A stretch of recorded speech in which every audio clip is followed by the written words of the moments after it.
Welcome to this week's episode of Trista's Plate Story podcast.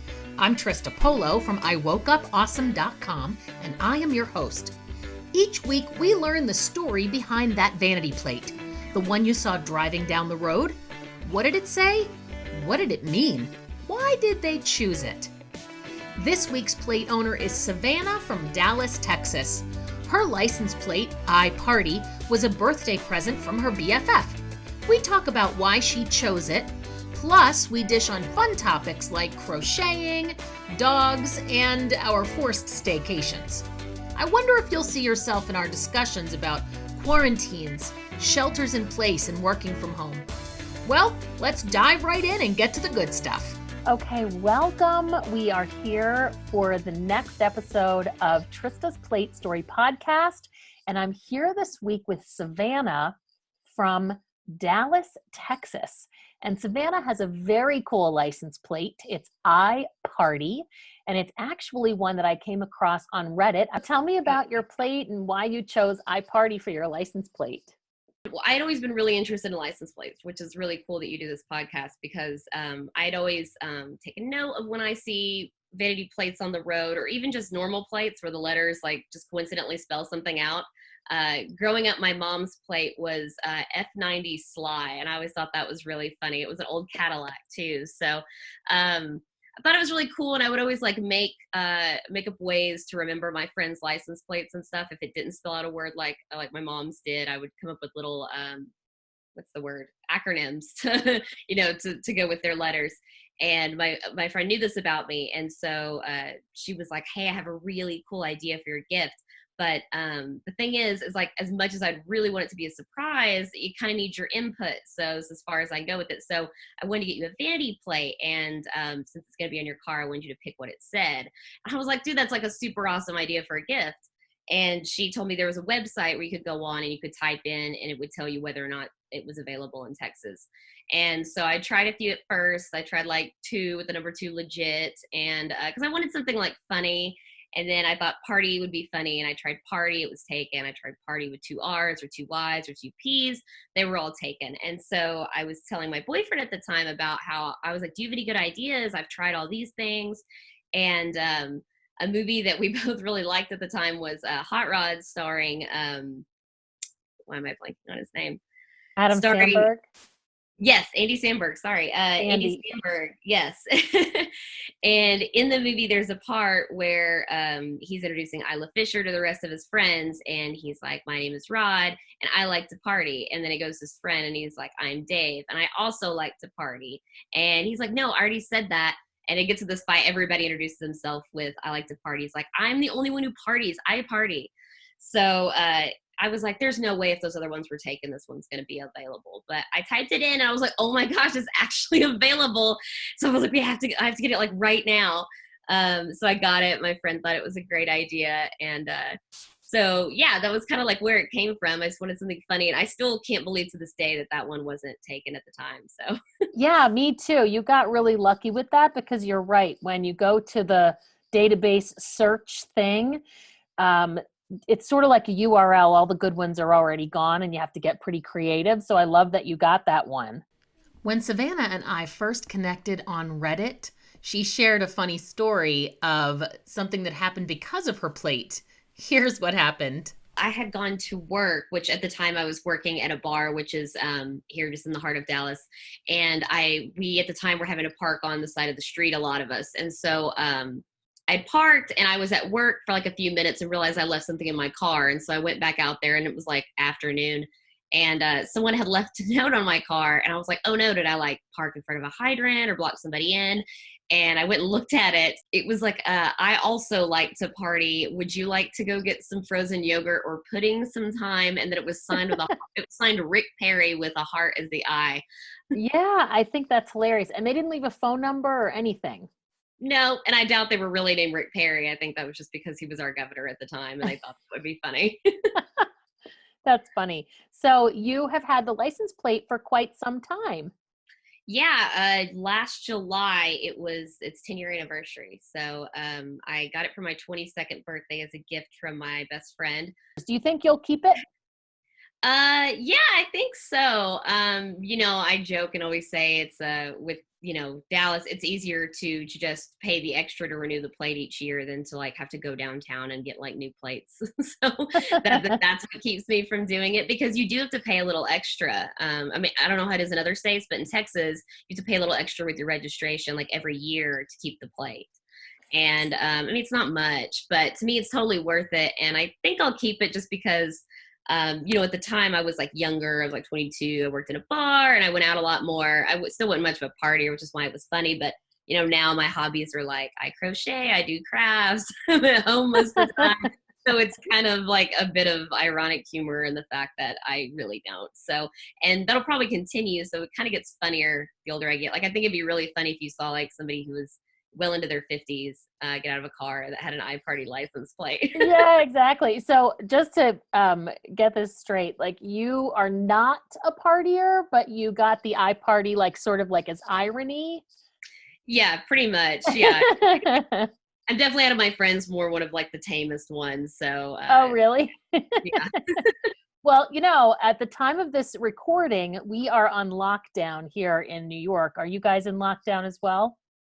Well, we are, our bars, restaurants, theaters, and gyms are closed. Gatherings over 50 are banned. I've been working from home this week and will probably continue to definitely next week, possibly the next like 4 or 5 through April. So yeah, but I think we are really close to possibly going almost like shelter in place lockdown, like I think you guys are. So we're not quite there yet. I'm not in New York City, but what I was thinking is, everybody's at home. There are a lot of people crocheting like right now. Like that is a party when you're in lockdown, right? Like, so actually you like to party coronavirus style. Yeah, no, I've adapted to this new situation very well because I already had a bunch of yarn, a bunch of beads, and I was like, oh, great. I already have a lot of stuff I can do at home by myself. Perfect. So you adapted a little too well. Yeah, pretty much. Yeah. Now, you don't do that for a living. It sounds like you don't work at a bar anymore. What do you do for work? I am a writer in advertising, a copywriter. So I basically write the words on ads that a lot of people don't read, but I try to make them fun for the people who do. And yeah, I've done a lot of different clients over the years and done everything from social posts to radio spots to billboards. I like it. That's awesome. Now, do you have any brands that you've worked with that you could share, maybe people would be familiar with? Oh yeah, I've worked on, most of mine have been pretty big national brands. See, I've done Frito-Lay, Dr. Pepper Snapple, Bank of America, DFW Airport.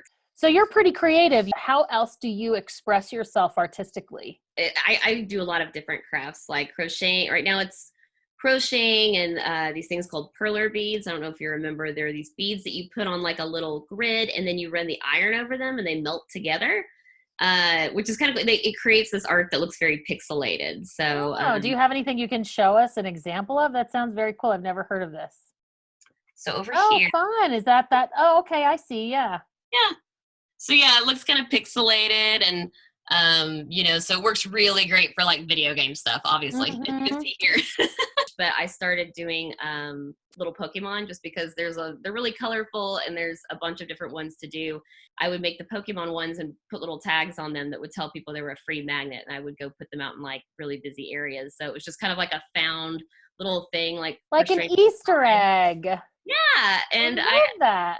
Yeah, no, it's fun. I had a hashtag. Not a lot of people shared to it, but I mean, it is really cool whenever they do, just because people are always really excited to find it. Yeah, no, it's fun. Even whenever like I travel, I try to like have some ready to take with me because it's fun to be able to do it in other cities. So yeah, yeah, that's awesome. Yeah. And what about your crocheting? Do you ever make stuff you can give away? Like I will tell you, for me, I learned to crochet and knit when I was a kid. My grandmother taught me, and then I completely forgot. And then I brought it back, picked it back up. My sister taught it to me because she was doing it a lot, and then I forgot it.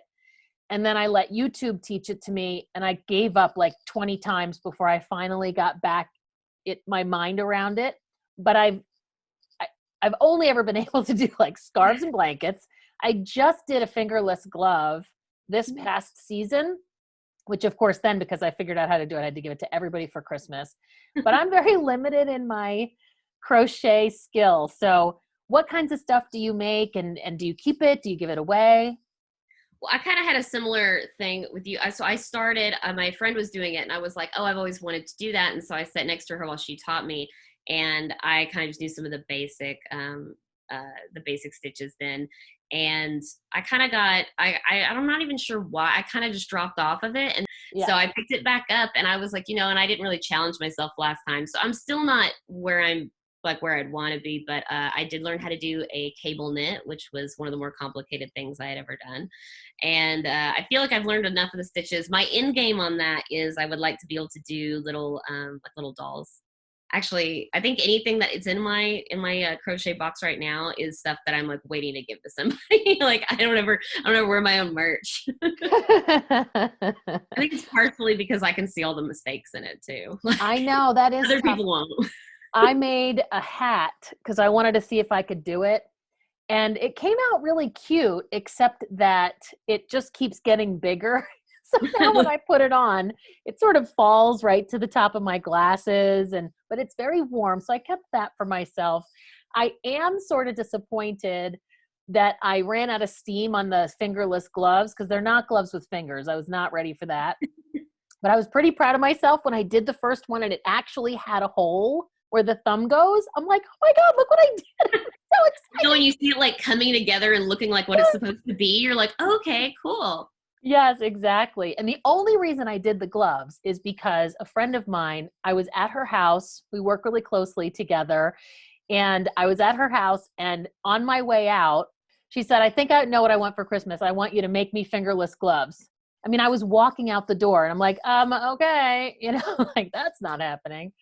And then I was sort of just marinating on it for a while. And I thought maybe I could do it if I found like a really good tutorial. I'm really impressed that you did gloves. Like I get that problem where someone will be like, oh, you crochet, can you make me this? And they'll send me a photo of like the most complicated thing. I'm like, I did not say I was like that like good. A hoodie. They just don't understand that like that's what level of skill that takes. And I'm like, oh, no. All right. So we need to move from the crocheting topic, which I'm really enjoying, but I'm so totally a dog person, and I so totally have to meet your co-guest. So introduce us to your animal. Here's Killer. He's the one who's been hanging out for the most part. He was my first pet. I got him like about a year before the license plate. He's a little tri-colored Chihuahua, which means he's got black, brown, and white. The name Killer is a complete misnomer. He is quite the opposite. He's sort of like IPARTY. Yes. And I knew that when I named him that, because when he was a puppy, he literally like fit in my hands. So tiny. I used to put him in my hoodie pocket and like sneak him into stores sometimes, like just because he'd just be asleep. But he's a really sweet boy. He loves people. He's very protective. Valentine's in here somewhere. She loves burrowing into blankets. So anytime there's a blanket out, you have to like check them before. Oh, there she is. Hi. That was a hidden dog. I would never have known there was another dog in the shot ever. Yeah, no, she was all snuggled up, but she is, let's see, 6 years old. Yeah. And her name, a lot of people ask if I got her as a Valentine's gift or something, but her name actually came from, I had just read Ender's Game, and that's Ender's sister's name is Valentine. And I was like, what a cool name. And now you have other pets as well that you said you moved for the interview. Tell us about them. Oh, yes. I have 2 parakeets, Cuzco and Coconut. So you love animals. We're definitely animal people as well. So now you have the plate IPARTY. You said you got a note. Do people stop you and ask you about it or talk to you about your plate? Yeah, actually, I do. It gets a lot of comments, sometimes a little more attention than I would want. But yeah, I will see people a lot when I'm driving, especially like at red lights. I'll see people, I'll look up in my rearview mirror and I'll see somebody with their phone out taking a photo of it. There's times whenever I try to, or I can see somebody kind of trying to do it on the road, which they really shouldn't be having their phone out trying to take a picture on the road, but I'll slow down a little just so they can get the picture and move That's on. Nice of you. Yeah, and a few times I've had like friends tell me, like friends of friends who I don't know, they'll be like, oh my gosh, my friend posted a picture of your license plate on Facebook and commented on it. And I had to comment and be like, I know the person who owns that. Like there was, and I sent you a picture of it. Like, so I've had this plate on 2 different cars. My first car, I had a black Chevy Cobalt, and then I got a new car eventually, Ford Fiesta, and so I had the plate moved over. And whenever it was on the Cobalt, I had an accident that wasn't my fault. Somebody had ran a stop sign, hit the front of my car, and until I could take it into the shop, like the bumper was like hanging on. It wasn't undrivable, but I had to take duct tape and tape up like the side of the front bumper, and the license plate on the front really got hit to where it was like hanging by one screw and crooked. And so it did look like I had partied too hard. I party. And I had like a friend. I remember one time a friend I pulled up in front of the bar they were at, and they were on the patio, and they saw it, and they were like, "Oh my gosh!" They were like, "That is hilarious." And I'm like, "Well, I'm not really happy about the state of my car, but it is funny that that's the plate that's hanging off of it." So yeah, for sure. I mean, that should be in a Bill and Ted's Excellent Adventure episode or something like that. Yeah, but for the most part, it's positive attention. Like I said, aside from the pictures, I've gotten like a lot of thumbs up on the road. Nice. I've gotten one of my favorites for some reason. I think this is also a picture I sent you is to share is that it was St. Patrick's Day, and in Dallas I think a lot of towns do this, but on the Saturday before we have like a parade and a block party, and I had been at that, and I was going back to my car, and somebody had taken there's a lot of people will have like the green like Mardi Gras type beads and stuff for St. Patrick's Day, and someone had placed one of the green beads on my license plate as nice. as if, you know, presenting it with beads for being so awesome. And I thought it was so funny. I left them on there until they like fell off one day. I love that. That's so good. So is there anything in life that you would say helps you stay motivated, that you attribute your success to? Any kind of words of wisdom that you can impart, some nuggets? With the current situation, it's kind of a weird time. It's like probably not like what I feel like I'm thinking about this so much differently than if you had asked me maybe like a month ago. Right now, and I would say this applies all the time too, is, you know, I have like a lot of goals. I'm kind of an overly ambitious person sometimes. I find it just really good to kind of take, you know, it's a cliche, but to take it one day at a time, especially, and that works now in the quarantine more than ever. It's one day at a time. Right about now, we had a little knock on Savannah's door, and the dogs went a little wild. Hush, hush, hush. That was my freshly order being dropped off. Oh, good. Yeah, getting that stuff delivered at home. I know. I mean, I was already doing that, but now, especially now, it's really great to not have to worry about going into the grocery store for. Absolutely. Absolutely. My company at iwokeup.awesome.com, we're affiliated with an online shopping site, shopallthat.com. And my husband is like, what is with all these boxes? I'm like, well, okay, hold on a minute. First of all, they said we might need stuff for 2 months. So I ordered a lot of shelf-safe stuff. So that's part of it. But also, I don't really know what 2 months of food looks like. I may have panicked a little and over-ordered. It's a weird time. And that's actually another question I'll ask you, because we are in this time. What are you doing to not go stir crazy? You're working from home, you're staying at home, you're hanging out at home, you're eating, sleeping, everything is at home. What are you doing to kind of stay sane in that enclosed environment? Well, we're only a weekend, so we'll see how it goes beyond now. But yeah, I've just been trying to go outside. I mean, even if it is just sitting on my doorstep. It's been raining here all week, which doesn't really help with the feeling trapped feeling. But yesterday was actually a really pretty rain, so I just kind of sat on my step and just watched it for a while. You know, I've been going on walks. I think that also, you know, talking to people on the phone and even video, like I've started with my coworkers, instead of us calling each other when we need to talk, doing video, because it feels a little more like you've seen somebody that day. Yeah. It really does help feel like you're getting that human interaction. So, but yeah, and then it's also, you know, I've always complained about having so many shows I want to watch. Well, now's my chance to finally knock all those out.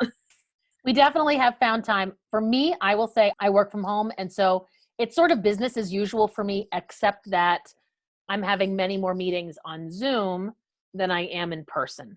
So all of my in-person meetings have been changed to Zoom meetings. But what's nice about the Zoom is that, like you said, I can see the person. We can have a conversation. We can record it, share screens. It's the next best thing to being actually in the same room. We'll see what it does. I think there will be an impact to all of us actually isolating on this social distancing and staying at home.